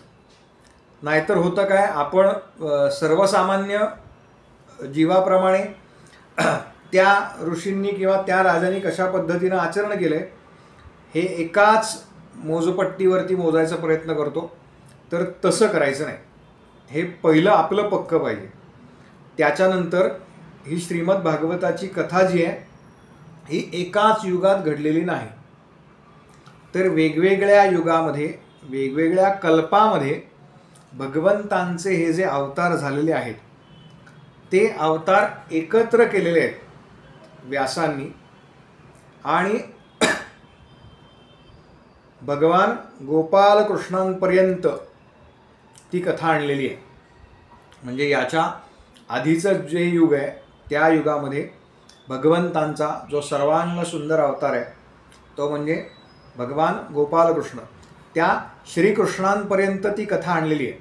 त्यामुळे त्या चांद्रवंशाकडे ती कथा येत असताना त्याच्या आधीच्या कल्पामध्ये त्याच्या आधीच्या युगांमध्ये भगवंतांनी कशा कशा पद्धतीनं कुठले कुठले अवतार घेतले. आता आपण दशावतार म्हणतो. श्रीमद भागवतामध्ये 24 अवतार आहेत. मी एकदा कधीतरी पुन्हा ते सांगीन किंवा प्रशांतजी तुम्ही आधीचे व्हिडिओ बघा, मला आत्ता तारीख आठवत नाही, त्याच्यामध्ये या 24 अवतारांचं वर्णन आहे. तेव्हा तेही एकदा माहिती करून घ्या म्हणजे मग थोडंसं समजायला अधिक सोपं जाईल. हां, अजून काही शंका असेल तर विचारा म्हणजे आपण शंका निरसन करू. हां, किंवा काही सांगायचं असेल तर करा. 34 मुद्दे मांडणार आहोत तिसऱ्या दिवसाच्या क्रमामध्ये आणि म्हणजे कथा सांगणार आहोत सगळ्या. याच्यात मग कुठले श्लोक वापरायचे नाही आहेत का दुसरे चतुश्लोकी भागवताचे श्लोक नंतर दुसरे कुठले याच्यात कुठले श्लोक नाही वापरायचे? नाही, याच्यात जर तुमचा संस्कृतचा अभ्यास असेल तर तुम्ही काही निवडक श्लोक म्हणण्याचा आधी सराव करा. तुम्ही जर ऐन वेळेला ग्रंथातला कुठला श्लोक म्हणायला गेलात तर तो येणार नाही. माझा अगदी स्पष्ट सांगतो, 8वी 9वी 10वी एवढे 3 वर्ष झाल्यानंतर संस्कृतचा कुठलाही संबंध नाही. त्याच्यामुळे मी फारसं संस्कृत ह्याच्यामध्ये बोलण्याचा प्रयत्न करत नाही. काही श्लोक माझे जे मी म्हणायचे ठरवलेले आहेत त्याचा मी सराव करतो आणि मग ते म्हणतो. पण अमुक एक श्लोक म्हणाच असा मी कुठलाही आग्रह तुम्हाला करणार नाही, कोणालाच करणार नाही. कारण त्याचं उच्चारण जर चुकलं तर त्याचे अर्थ वेगळे प्रतीत होतात. आपण वृत्रासुराची कथा पाहिली मागच्या भागामध्ये. त्याच्यामुळे आपल्याकडून तरी असं गैर उच्चारण होता कामा नये म्हणून जे मूळ भागवत ज्याला चतुश्लोकी भागवत म्हटलं जातं ते 4 श्लोक तरी आपण व्यवस्थित म्हणावे अशी इच्छा आहे. अधिक तुम्हाला कुठलेही म्हणायचे असतील तर म्हणू शकता. हा बोला. नाही समजलं. आणि एक प्रश्न होता हा बोला ताई. की अनुक्रमणिका आपण जी घेतलेली आहे 1, 2, 3 दिवसांची तुम्ही दिलेली आहे, हा तर भागवत ग्रंथ जे आहेत, गीता प्रेसचे भागवत ग्रंथ आहेत, त्याच्यामध्ये जो क्रम असेल त्याप्रमाणे हे आहेत का? कारण ग्रंथ माझ्या समोर नाही आहे म्हणून विचारलं की तो आणि याचा काही संबंध आहे का की नाही. त्या ग्रंथावरूनच आपलं सगळं चाललेलं आहे. नाही, क्रमाबद्दल विचार. क्रमही त्या ग्रंथातलाच आहे. बरोबर. मी माझ्या समोर नाहीये म्हणून. नाही काही तुम्ही आत्ता बघूही नका. काय होतं त्यांनी कन्फ्युजन वाढत जातं. म्हणून मी मागच्या वर्गात सांगितलं की जोपर्यंत अभ्यास म्हणून वाचा, पण अरे असं कसं झालं तर त्याच्याकरता हे करू नका, त्यांनी अजून वाढत जाईल कन्फ्युजन. मूळ ग्रंथाच्या व्यतिरिक्त जे काही मी तुम्हाला सांगतोय ते मी तुम्हाला सांगेन की हे मूळ ग्रंथात नाही, पण बाकी सर्व जो भाग आहे तो मूळ ग्रंथ प्रमाण मानूनच घेतलेला आहे. नाही, क्रमाबद्दल फक्त. क्रम सुद्धा मूळ ग्रंथ प्रमाण मानूनच घेतलेला आहे. हो, तेच विचार. हा, मूळ ग्रंथाचं प्रमाण सोडता वेगळं काहीही नाही. म्हणजे क्रम तोच आहे ना? क्रमाबद्दल विचार. क्रम सुद्धा मूळ ग्रंथातलाच आहे, काही काळजी करू नका. ठीक आहे. गुरुजी, तो श्लोक सांगता येईल का? इंद्राला ते मारणारा मुलगा आणि इंद्राकडून मारणारा मुलगा, तो असं काहीतरी झालेला आहे तो. आत्ता माझ्या समोर नाहीये. इंद्रशत्रूर विवर्धस्व असा काहीतरी श्लोक आहे, तो सांगतो मी तुम्हाला. 1-2च म्हणजे मी मूळ ग्रंथ घेऊन बसतो समोर, पण माझा श्लोक पाठ नाहीये. 1-2च मिनिटं. हा, अजून काही कोणाला विचारायचं असेल तर विचारा, मी श्लोक तोपर्यंत शोधतो.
त्वष्टा यहुवेंद्राय शत्रुवे असं काही आहे का सर? हा, इंद्र शत्रुवे माचरम 600 श्रीमद भागवत पहिला खंड जो आहे त्यातलं 636 पान क्रमांक, श्लोक क्रमांक 11. नंतर बघा, आत्ता काही म्हणजे समोर नसेल ग्रंथ तर लिहून ठेवा वहीमध्ये.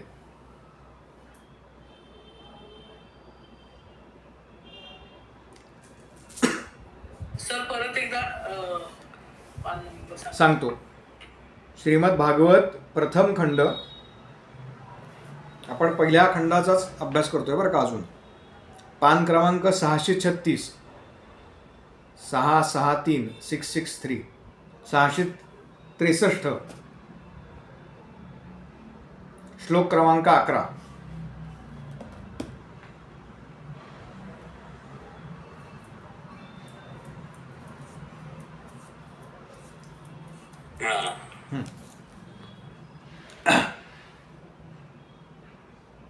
ठीक आहे, अजून काही विचारायचं असेल तर विचारा, किंवा कारण आत्ता आपली ध्रुवा बाळांची कथा पूर्ण होणार नाही. आज प्रामुख्याने हा सगळा क्रम, पुढच्याला आपण ध्रुवांची कथा आणि म्हणजे दिवस 3 याच्या शेवट जी हिरण्यकश्यपूचा वध इथपर्यंत पाहणार आहोत. बाकी काही विचारायचं असेल तर आत्ता विचारू शकता. ध्रुवाची कथा ऑलरेडी झाली ना? ध्रुव नाही, प्रल्हादाची. ध्रुवबाळ झाली कथा.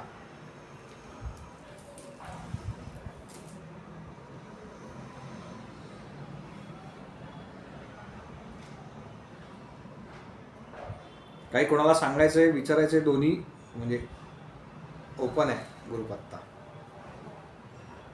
एक विचारायचं होतं, बरेच दिवस झाले तुम्ही म्हणला होता की आपण संध्या करता का किंवा साधना करता का?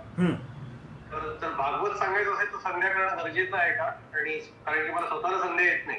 बर,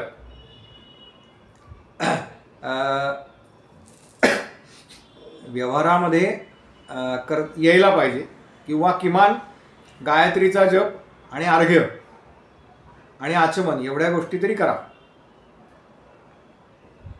ठीक आहे, असं करतो. साधना काही चालू असेल ना तुमची निश्चित? आपण सांगितल्याप्रमाणे अभ्यासित साधना आहे. वा, उत्तम. ज्यांचं विष्णू सहस्रनाम स्तोत्र पाठ आहे, किंवा ज्यांना पाठ करायची इच्छा आहे, किंवा ज्यांना म्हणायची इच्छा आहे, तर अशांनी किमान त्याचा सराव सुरू करा. विष्णू सहस्रनाम स्तोत्र असं आहे की ज्याच्यामुळे अनेक त्याचे, ज्याला आपण आजच्या व्यावहारिक भाषेमध्ये फायदे म्हणतो, असे अनेक त्याचे फायदे आहेत. तर श्रीमद भागवत ग्रंथाचे आपण सगळेजण साधक होत, त्याच्यामुळे आपल्याला तरी किमान विष्णू सहस्रनामाचं स्तोत्र यावं ते म्हणण्याचा प्रयत्न करा. नसेल येत तर अनेक मार्ग आहेत शिकण्याचे. आत्ता मध्ये आपल्याकडे त्याची लिंक किंवा PDF पण आली होती आपल्या समूहावरती. अन्यथा किमान नुसतं ऐका, श्रवण करा. श्रवणाने पण फरक पडतो. श्रवणाचे पण फायदे आहेत जास्त. ते किमान दिवसातनं एकदा तरी म्हणण्याचा प्रयत्न करा.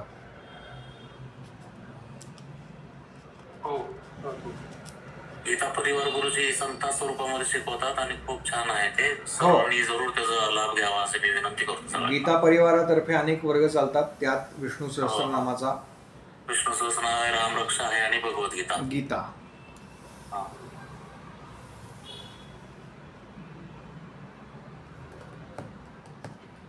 गुरुजी, बहुतेक ठिकाणी श्रीमद भागवत चालू होण्यापूर्वी सगळेजण जे श्रोते असतात ते विष्णू सहस्रनाम म्हणतात. आता त्यातल्या किती जणांना येतं त्याच्यावरती आहे, संख्येवरती. मला वाटतं बहुतांशी काय मी बघितलं, बहुतेक स्त्रिया याच्यात फार लिडिंग आहेत.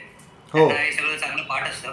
त्यामुळे ते कुठल्या यजमानाने एखादा असा जो कार्यक्रम आयोजित केलेला असतो, तर त्यावेळी त्यांच्या घरचे आणि इतर हे विष्णू सहस्रनामाचा पाठ रोज हे श्रीमद भागवत सुरू होण्यापूर्वी म्हणतात. तर आपण असा काही एखादा नियम सांगावा का की म्हटलेलं चांगलं म्हणून येत असेल तर? माझं असं मत आहे की आपण एखादी गोष्ट अशी सांगितली आणि समजा ती समोरच्याकडनं झाली नाही, तर त्याला अधिक त्याचं वैषम्य वाटतं, किंवा मनाची त्याची अस्वस्थता होते की मला असं अमुक अमुक करायला सांगितलं आणि आमच्याकडनं ते झालं नाही.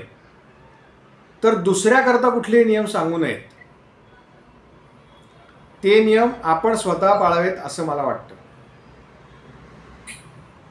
बरं, नाहीतर काय असं म्हणजे त्यांची मानसिक थोडी तयारी होते आणि तो काय म्हणतात थोडासा भक्तिभाव जागृत होऊन जे आपण म्हणतो ना सुरुवातीला ओंकार म्हणावा, जेणेकरून ते पण पूर्ण काय म्हणतात अंतर्मुख होते. तर हे थोडस याच्यामुळे पण थोडस अंतर्मुखता आपण अपेक्षा ठेवू शकतो की बाबा थोडं मनाने, प्रेमाने आणि भक्तिभावाने सगळे विष्णू सहस्रनाम म्हणतात आहे.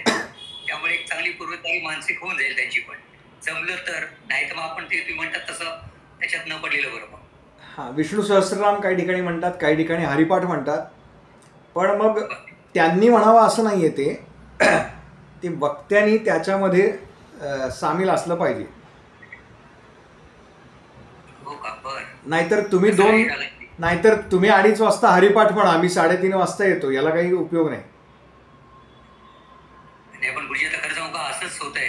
3:30 वाजताचं श्रीमद भागवत चालू असतं, तर 3 वाजता 3:15ला विष्णू सहस्त्रनाम चालू होतं आणि मग 3:35ला श्रीमद भागवत चालू होतं. नाही पाहिलेले म्हणून म्हणतो, बाकी काही नाही.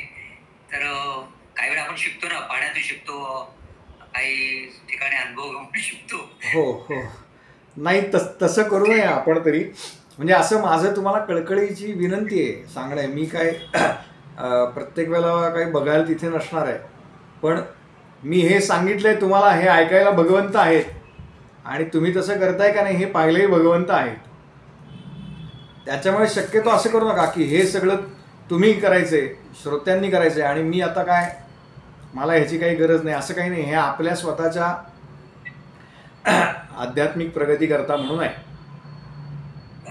तेव्हा आपण जर 2:30ला तिथे उपस्थित होऊन मग 2:30 ते 3:30 आमच्याकडे अशा पद्धतीने चालायचं. सकाळी 1.5 तास 2 तास कथाभाग, मला असं वाटतंय 10 ते 12:30 आणि पुढचा भाग चालू व्हायचा तो 2:30 वाजता, म्हणजे 2:30 ते 3:30 हरिपाठ आणि 3:45ला पुन्हा कथेला सुरुवात व्हायची, ती संपेपर्यंत 7 साडेसात. पण त्या सगळ्यामध्ये आपला भक्तिभाव जागरूक पाहिजे. त्या भक्तीने आपण त्या ठिकाणी उपलब्ध असलं पाहिजे. नाहीतर मग हल्ली मोठ्या मोठ्या कार्यक्रमात जसं होतं, जसं की कॅसेटवर लावलंय आणि काय ज्यांना येते ते म्हणतायत आणि ते सगळं झालं की मग जे कोण कथा सांगणारे ते येत आहेत. तर असं थोडंसं करू नये आपण.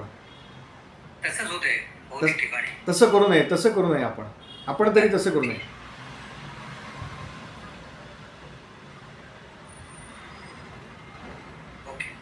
म्हणून भक्तीचा महापूर आहे ना, भागवतात उल्लेख आहे ना. पहिली कथा आपण बघितली ना भक्तीची. हा, तो भक्तीला महापूर आहे. हे वर्णन जरी 5,500 वर्षापूर्वीचं असलं तरी व्यास द्रष्टे आहेत ना, पुढे सगळं कशा पद्धतीने होणार आहे हे माहिती आहे त्यांना. त्याच्यामुळे ते वर्णन त्यांनी लिहिले, ती कथा म्हणून सोडून द्या. पण आज भक्तीचं कशा पद्धतीने स्तोम माजलंय त्याचं प्रतीक आहे त्या कथेमध्ये. आणि त्यातली मुख्य गोष्ट जी आहे ती बाजूला राहिलेली आहे. म्हणजे त्याच्या जोडीने येणं अपेक्षित आहे ती. हा ताई बोला. ते काय होतं की कथाकार यायला वेळ आहे म्हणून मग बाकीचे म्हणतात असं बरं की वेळ आपण नुसतंच बसलोय तर मग आपण विष्णू सहस्त्रनाम म्हणूया किंवा रामरक्षा म्हणूया किंवा असं काहीतरी घडतं. मात्र नाही कथाकार यायचे असतात, करायला अडचण नाही. त्यांनी मला काय प्रश्न विचारला की आपण असं सांगावं का, बाकीच्या ह्याच्यात ठीक आहे ते त्यांनी सांगितलंय का, तुम्ही समजा काय ती 3:30ची कथा आहे, तुम्ही 3:25 पर्यंत पोचा ना, काही अडचण नाही. पण मग तुम्ही हे अमुक 3 वाजता सुरू होणार आहे,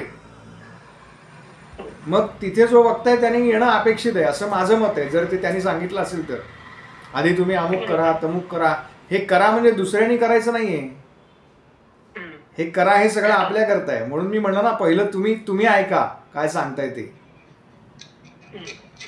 आता एक प्रश्न विचारतो गुरुजी. हा, श्रीकांत सोळे, बुलढाणा. हा बोला. नाही, आता म्हणजे समजा आता आपण एक 2-2.5 तासाचा टायमिंग देऊ कथे करता, बरोबर आहे. आणि आपल्या अंदाजाप्रमाणे ती कथा आटोपली नाही समजा तेवढ्या वेळात, पुढे करता पाऊंड जास्त लागला तर मग कसं काय?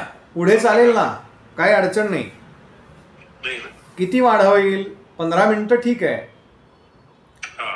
तुम्ही म्हणलात की मी 2 तास कथा करेन आणि तुम्ही 3.5 तास चाललंय. नाही तसं नाही म्हणत मी, एक अर्धा तास तरी. हा, मग अर्धा तास पण खूप झाला ना हो. म्हणजे 10 ते 12:30 आपण टाइम दिली, पण आपले 1 वाजेपर्यंत चाललं पाहून ठीक आहे.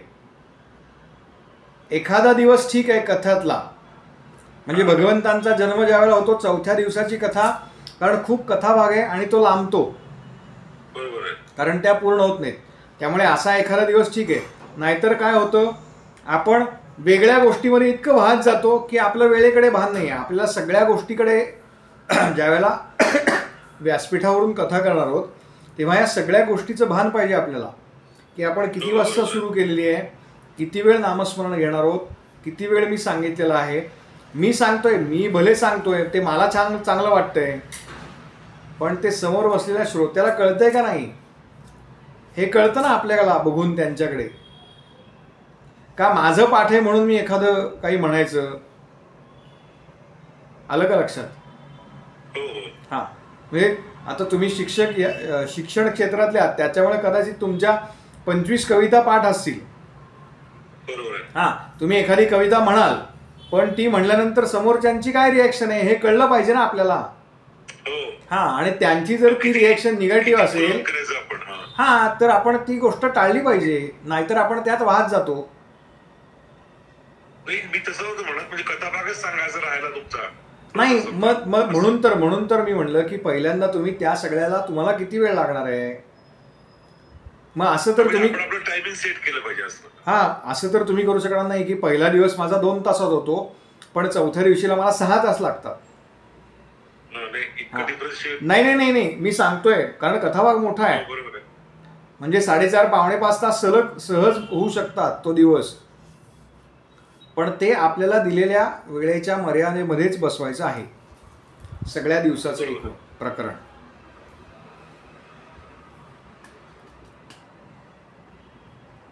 अजून काही विचारायचं असेल तर विचारा. पेटी आली की तो फॅक्टर पकडायला पाहिजे, आणखी 15 मिनिटं गेली.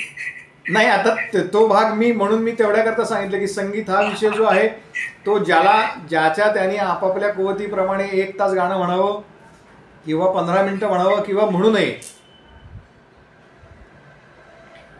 संगीत भागवतामध्ये सर ते 10 मिनिटं कथा सांगतात, बाकी ते गाणंच चालतं. हा, तो विषय माझा नाही. उगाच काय होतं, कोणाची तरी निंदा होते, परत ते पातक आपण घ्यायचं, त्यापेक्षा नको. म्हणजे त्याचं काय म्हणतो आपण, त्याला स्टेटस सांगतोय तुम्हाला. नाही, हरकत नाही, माझा तो प्रांत नाही, त्याच्यामुळे मी त्यात फार पडणार नाही. छान, ते आवाजही सुंदर असतात त्यांचे, काही प्रश्न नाही. हिंदी भागवत जास्त आहेत ते असे ऐकले. म्हणजे श्रीकांतजी, त्याच्या श्रोता आणि वक्ता दोघंही वाद जातात. त्याच्यात एवढे तल्लीन होतात की कथा राहिली बाजूला, आणि मग लोकांना तेच अपेक्षित होतं. संक्षिप्त ठेवावं. नाही, आपण मी तर करणारच नाही असं कधी, म्हणजे संगीत वगैरे, पण सांगतो मी ते ऐकले 1-2 भागवत. हिंदी भागवत ते बायका जास्त करतात तसं. मी सुद्धा संगीत भागवत केलेलं आहे, माझा त्याला विरोध आहे असं नाही. मी सुद्धा संगीत भागवत केलेलं आहे, पण ग्रंथाला ते अपेक्षित नाही. आणि किती गाणी असावी, तर गाणी मुळात नसावी, एखादा किंवा दुसरा अभंग असावा. आलं का लक्षात? ते तर बरेचदा कथाच गाण्यातून सांगतात. हां, नाही तसं करू नये, नाहीतर काय, आता संदर्भ नाही आत्ता मला सांगता येणार, पण काहीतरी झालं आणि भगवंतांच्या दारासमोर ते उभे आहेत आणि तुम्ही सिनेमातलं उघडं दार देवा, आता उघडं दार देवा असं गाणं सुरू केलं, तर ते व्यासपीठाला धरून नाही, व्यासपीठांच्या मर्यादेंना. म्हणजे आता तुमच्याकरता म्हणून सांगतो श्रीकांतजी, तुम्ही रामजन्माचं कीर्तन करणार आहात, तर रामजन्माच्या वेळेला अगदी स्वाभाविक जो आहे, म्हणजे गीत रामायणातलं कोणतं गाणं म्हणता तुम्ही? नाही, माझ्या याच्यात गाणे नाही सर, अभंग वगैरे ते तसंच आहे. नाही, ज्या वेळेला ते रामजन्म होतो, ते तर फेमसच आहे, रामजन्म लागा सखे म्हणता ना? हो. का म्हणता? ते प्रसंगाला अनुरूप आहे म्हणून. का फेमस आहे म्हणून? का फेमस आहे म्हणून? नाही, प्रसंगाला अनुरूप आहे आणि फेमस तर आहेच, बाय द वे. लोकांना आवडतं, ओळखीच आहे लोकांच्या ते गाणं. हा, हेच मला सांगायचंय. मागणी तसा पुरवठा, कीर्तनामध्ये शक्यतो अशी पद म्हणू नये असा प्रघात आहे. याच्याकरता कीर्तनामध्ये एक आर्या आहे जन्माच्या वेळेला भगवंतांच्या, ती म्हणावी असा प्रघात आहे. मला एका फार मोठ्या बुवांनी हे सांगितलंय. त्याच्यानंतर मी वैयक्तिक म्हणत नाही, तुम्ही म्हणू नका किंवा म्हणा, हा माझा मुद्दा नाही. मी हां, म्हणजे असं कोणाला दुखवायचं नाही, हा मला मुद्दा. कृपया करून असं काही गैरसमज करू नका. Point of view. हां, आर्या सांगितली तर बरोबर होईल सर. अमर कुसुम घन वर्षती तनन करती समस्त गंधर्व सुरमुनी सकला झाले आनंदाचे तेची महापर्व. आवाज कट झालाय, ग्रुपवर पाठवला मी पाठवतो आहे ना? पाठवतो मी ग्रुपवर. हो हो, आवाज बराच कट झालाय. पाठवीन हो हो. कुणाची आर्या आहे? कुणाची आहे सर? मोरपंत? आर्या असेल, आर्या त्यांच्याच असतात. आर्या एकच. हो हो, बहुतेक त्यांच्या असतात. ठीक आहे, ग्रुपवर टाकले तर बरोबर होईल, म्हणजे शब्द चुकीचे उच्चारले जाणार नाहीत. पाठवतो मी. हो, धन्यवाद. ठीक आहे, थांबूया, श्लोक म्हणून आणि थांबू. गुरुजी एकच शेवटचा प्रश्न. हा, विचारा. ते जे आपण म्हणतो व्यासोशिष्टम जगत सर्व, याच्यावर थोडस सांगा ना जरा, शब्दफोड करून. नाही, शब्दफोड कशाला? व्यासांच्या वाणीमधून किंवा व्यासांच्या लेखणीमधून जे काही बाहेर पडलंय त्याच्यापेक्षा दुसरं ह्या जगामध्ये काहीही नाही, इतकं स्पष्ट आहे. मला सांगा ना, सगळ्या सिरियलमध्ये काय आहे सध्या? सिरियलमध्ये सगळे भांडणच आहे. बघता वाटतं तुम्ही सिरियल? आवाज काहीच येत नाहीये सर. भांडणं, गैरसमज. मग महाभारतात काय आहे? त्यासाठी आहे ना आशुतोष. हा, ऐकणे काय करते जयंतराव. मग महाभारतात काय आहे? हो, तेच सगळे प्रकार, तेच हा. सगळेच खरं आहे. बहुतेक सगळ्या सिरियलचे प्लॉट हे महाभारतातलेच आहेत. बरोबर. हा, त्याचा विस्तार आपण आपापल्या पद्धतीने करतो. हो, खरं आहे. आणि पुन्हा परत व्यास हे पद आहे, आपण मागे याच्यावरती चर्चा केलेली आहे. बरोबर आहे. हा, त्यामुळे त्या पद्धतीने येते श्लोक सगळे. ठीक. उपासनेला दृढ चाल व्हावे, भूदेव संतासी सदा लवावे, सत्कर्मयोगे वय घालवावे, सर्वामुखी मंगल बोलवावे. जय जय रघुवीर समर्थ. हा ताई, विचारा.